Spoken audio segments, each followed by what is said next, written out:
pas le moment de dire que le problème, c'est celui de ceux qui se gavent. Ce n'est pas le problème de l'immigré. Ce n'est pas le problème de celui qui n'a pas votre religion.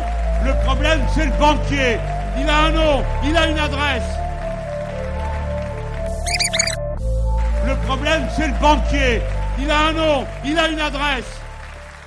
Oui, Monsieur Mélenchon s'est gargarisé d'obtenir 8 millions d'euros de prêts bancaires pour sa campagne présidentielle. Voilà. Le problème, c'est le banquier. Le problème, c'est Mullier. Voilà le problème, voilà le problème. Il a un nom, il a une adresse. J'en profite pour dire ici, et pour redire ce que j'ai déjà dit, c'est que nous ne ferons pas d'emprunt bancaire.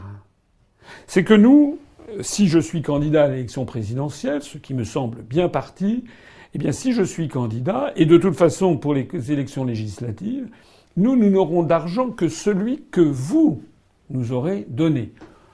Soit en adhérant à notre mouvement, puis en versant votre cotisation annuelle, faut pas oublier la cotisation annuelle, soit en nous faisant des dons. On a d'ailleurs mis un nouveau système de paiement par prélèvement automatique mensuel.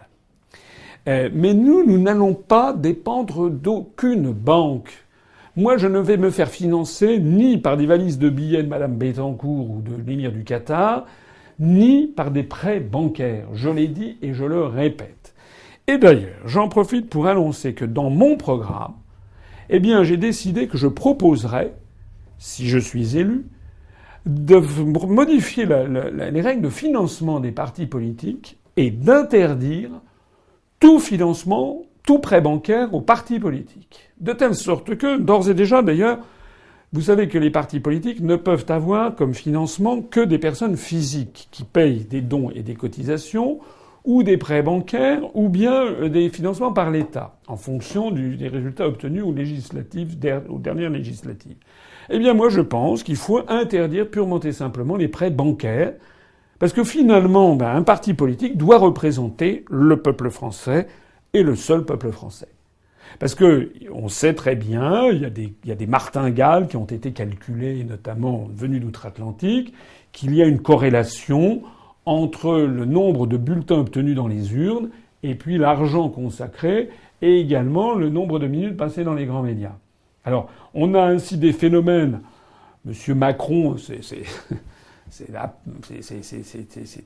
ébouriffant. Enfin, c'en est burlesque de voir les sommes colossales d'argent qui se déversent sur Monsieur Macron, qui peut se payer des salles extraordinaires. On se demande bien qui paye d'ailleurs. Si j'ai bien compris, ce sont quelques milliardaires qui se cotisent, qui seraient pas, parce qu'il faut pas verser plus de 7 500 €, mais tout ça c'est un détournement de procédure. Et puis l'accès aux grands médias. Mais finalement, Monsieur Mélenchon aussi.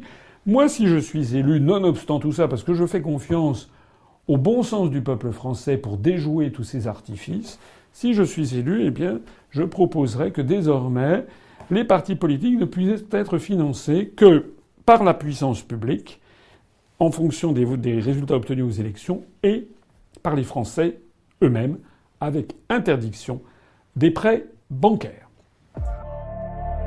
Est-ce que c'est pas le moment de dire que le problème, c'est celui de ceux qui se gavent, c'est celui de ceux qui se gavent, c'est celui de ceux qui se gavent.